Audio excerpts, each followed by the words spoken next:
Buenos días, buenas tardes o buenas noches, dependiendo del horario en que estén viendo este video. En esta clase casera vamos a ver el tema de las estructuras narrativas de los cuentos. Estructuras narrativas de los cuentos.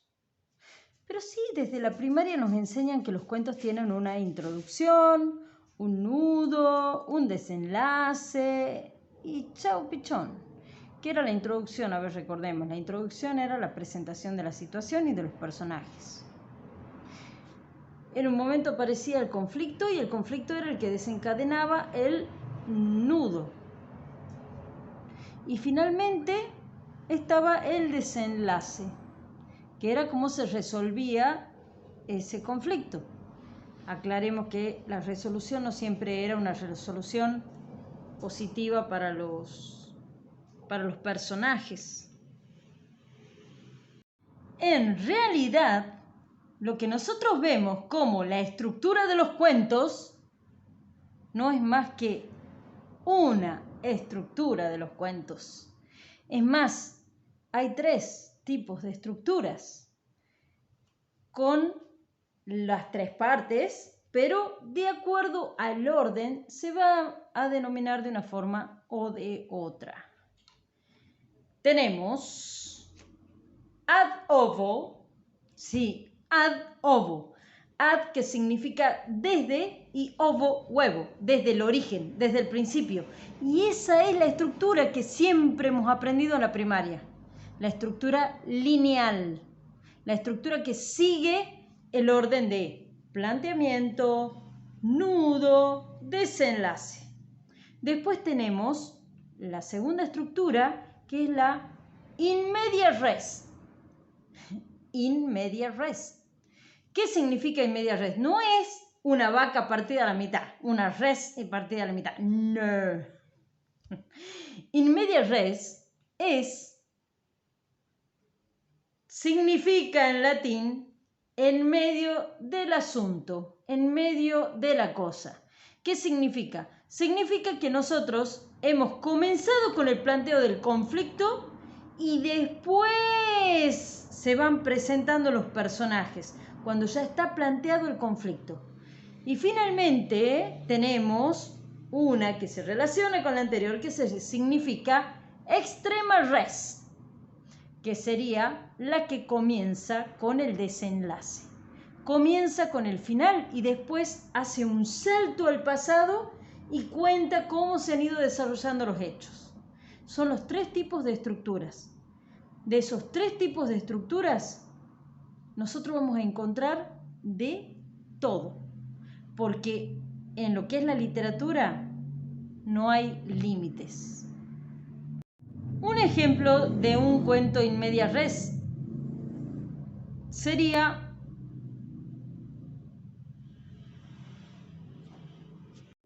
un ejemplo de un cuento que está narrado con la estructura in media res sería A la deriva de Horacio Quiroga.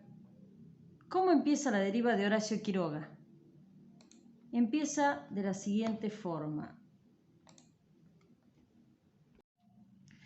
Un ejemplo de un relato con la estructura in media res vendría a ser A la deriva de Horacio Quiroga. A ver, ¿cómo empieza La deriva? El hombre pisó algo blancuzco y enseguida sintió la mordedura en el pie. Saltó adelante y al volverse con un juramento, vio una yararacuzú que arrollaba sobre sí misma. Esperaba otro ataque. Acá estamos viendo que efectivamente empieza con el conflicto. No nos dice quién es el hombre, cómo se llama, no nos dice de dónde es, qué es lo que hace. No. Todo eso lo vamos descubriendo a medida que va pasando el cuento, que va transcurriendo la historia. Un ejemplo sobre un texto in extrema res, o sea que comienza desde el final, vendría a ser La sombra sobre Innsmouth de Lovecraft. Bueno, Lovecraft. Ahí explica, les voy a leer la introducción dice: durante el invierno de 1927, los agentes del gobierno federal realizaron una extraña y secreta investigación sobre ciertas instalaciones del antiguo puerto marítimo de Innsmouth, en Massachusetts. El público se enteró de ello.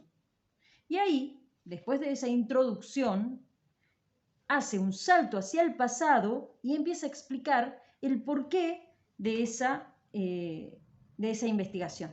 ¿Qué es lo que ha ocurrido? ¿Por qué se produce esa investigación? Entonces, en lugar de comenzar por la presentación de la situación y del conflicto, está comenzando por la resolución. La resolución es esa, ¿sí? La investigación que se realiza en ese lugar. ¿Por qué se la realiza? Bueno, todo el cuento lo explica en detalle. El cuento que está in media res nos va a plantear una búsqueda, una curiosidad sobre quiénes son aquellas personas a las que les está pasando lo que le acaba de pasar. O sea, nos plantea un sujeto que ha sufrido una picadura, ¿sí? Que se le empieza a hinchar el pie y bueno, y más allá, no importa tanto quién es al principio, ¿sí? Eso se va revelando a medida que va transcurriendo, pero al principio lo que queremos saber es si se salva o no se salva. Y es ese dato, esa pequeña información, la que nos mantiene detrás de ese relato, ¿sí? No les voy a contar si se salva o no se salva. Pero cuando tenemos un relato in extrema res, es diferente, porque ahí conocemos el desenlace, sabemos lo que ocurre al final, pero nos causa curiosidad enterarnos cómo llegó el personaje hasta ese final. ¿Por qué llegó a ese desenlace? Entonces, evidentemente, la curiosidad nos lleva, nos transporta, ¿sí? Es mucho más dinámico el texto in extrema res o in media res que el texto ad ovo.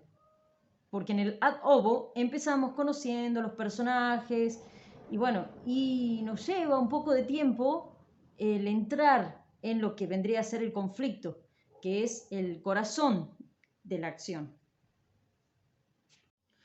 Bueno, espero que este tema haya quedado claro.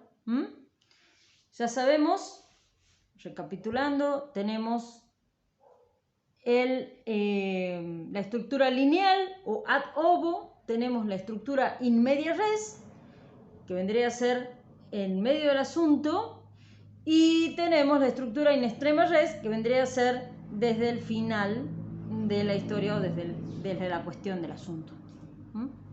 Bueno, esto fue todo por ahora y nos vemos en otra clase casera.